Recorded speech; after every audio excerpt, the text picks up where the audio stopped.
Hello everyone, welcome back to my channel. আশা করি সকলে খুব ভালো আছেন, আমিও খুব ভালো আছি। বাড়িতে আমি রান্না করেছিলাম গন্ধরাজ কাতলা। তো গন্ধরাজ কাতলার জন্য আমি প্রথমেই 2 পিস কাতলা মাছ নিয়ে নিয়েছিলাম।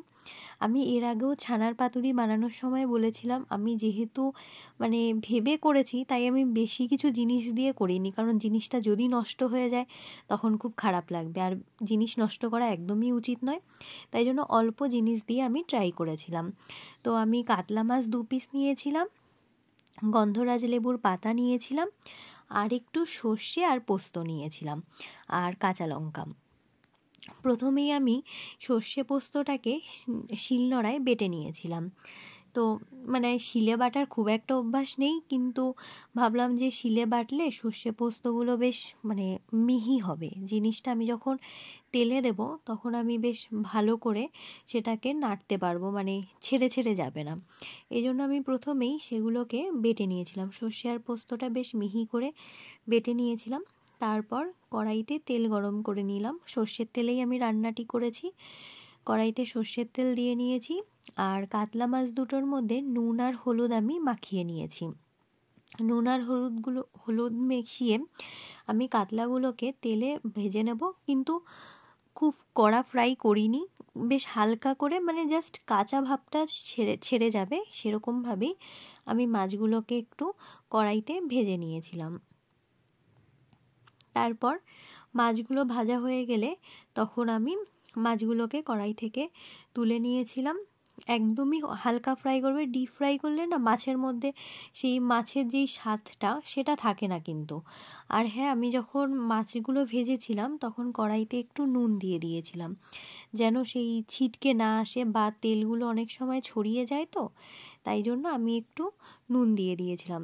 আপনারাও নুন দেবেন, দেখবেন যে কোনো ভাজার সময় নুনগুলো দিলে ছিটকেও আসবে না, আর কড়াইতে কিন্তু সেই ফ্রাই যেটা করবেন সেটা লেগেও যাবে না, আপনাদের উল্টাতেও সুবিধা হবে। আমি আলু ভাজার সময়ও এরকম ট্রাই করেছি, দেখলাম আলুগুলো কড়াইতে কিন্তু লেগে যায় না। যাই হোক, তারপর আমি তেলের মধ্যে একটা শুকনো লঙ্কা মাঝখান থেকে কেটে ফোড়ন দিয়েছিলাম। শুকনো লঙ্কা ফোড়ন দেওয়ার পর সেটাকে আমি ভালো করে নাড়িয়ে নিয়েছিলাম। আর একটু পেঁয়াজ কুচি করেছিলাম, যেহেতু আমি মাছ রান্না করব, তো তার মধ্যে একটু পেঁয়াজ কুচি দিয়ে দিয়েছিলাম। আর আমি আগে বলতে ভুলে গেছি, আমি কিন্তু একটু রসুনও দিয়েছিলাম, বেশি রসুন দিইনি, 2-3 কোয়া মতো রসুন আমি কুচি করে রেখেছিলাম। যাই হোক, তেলে যখন আমি শুকনো লঙ্কা আর পেঁয়াজটা দিয়েছিলাম, পেঁয়াজটা আমি হালকা ফ্রাই করে নিয়েছিলাম। যখন পেঁয়াজটার মধ্যে একটু ব্রাউন ব্রাউন কালার চলে আসবে তখন কিন্তু তার মধ্যে আমি পরবর্তী ফোড়নটা দিয়েছিলাম, পরে আমি বললাম যে আমি কাঁচা লঙ্কা আর রসুন যেটা কেটে রেখেছিলাম, পেঁয়াজটা যখন হালকা একটু ফ্রাই হয়ে এসেছে তখন আমি কাঁচা লঙ্কা আর রসুনটা ওর মধ্যে দিয়ে দিয়েছিলাম। যখন ফোড়নে পেঁয়াজ আর রসুন দেওয়া হয় না, ওর একটা গন্ধটা বেশ সুন্দর লাগে, আমার কিন্তু খুব ভালো লাগে তেলে রসুন আর পেঁয়াজের ফোড়নের গন্ধটা। যাই হোক, সেটা একটু ভালো করে নাড়ার পর আমি যে ওই সর্ষে আর পোস্ত যেটা বেটে রেখেছিলাম আমি সেটা ওর মধ্যে দিয়ে দিয়েছিলাম। সর্ষে আর পোস্ত দিয়ে বেশ ভালো করে নাড়াচাড়া আমি করে নিয়েছিলাম। নাড়াচাড়া করার পর সর্ষে আর পোস্তটা না তেলের মধ্যে একটু নাড়তে একটু টাইমই লাগছিল, একটু ভালো করে নাড়াচাড়া করে নেবেন। আপনারা এখানে জলটা কিন্তু পরে ইউজ করবেন, আমিও পরেই ইউজ করেছি।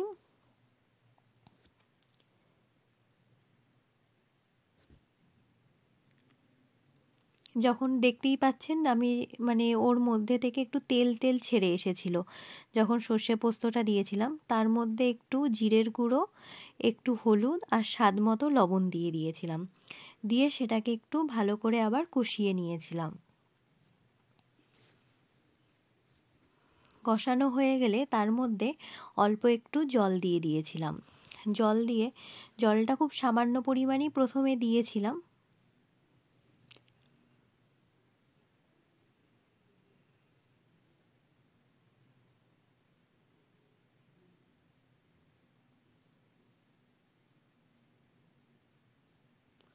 জলটা দেওয়ার পর দেখতেই পাচ্ছেন জলটা কিন্তু বেশ কিছুক্ষণ পর ফুটে উঠেছে।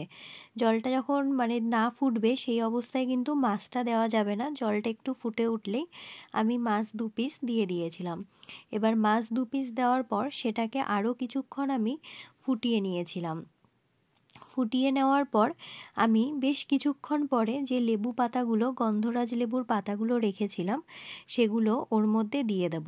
আর গন্ধরাজ লেবুর পাতা দেওয়ার সময় কিন্তু মনে রাখতে হবে লেবুর পাতাগুলো কিন্তু যেন বেশিক্ষণ না ফোটে। বেশিক্ষণ যদি ওই গরমের মধ্যে গন্ধরাজ লেবুর পাতাগুলো ফুটে যায় তাহলে কিন্তু তিতকুটে একটা ভাব চলে আসবে।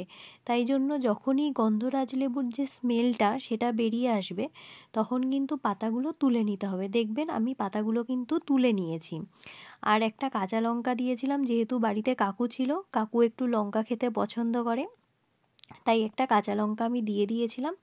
কিছুক্ষণ পর আমি দেখেছিলাম গন্ধরাজ লেবুর স্মেলটা কিন্তু মাছটার মধ্যে ঢুকেছে বা মাছের ঝোলের মধ্যে এসে গেছে।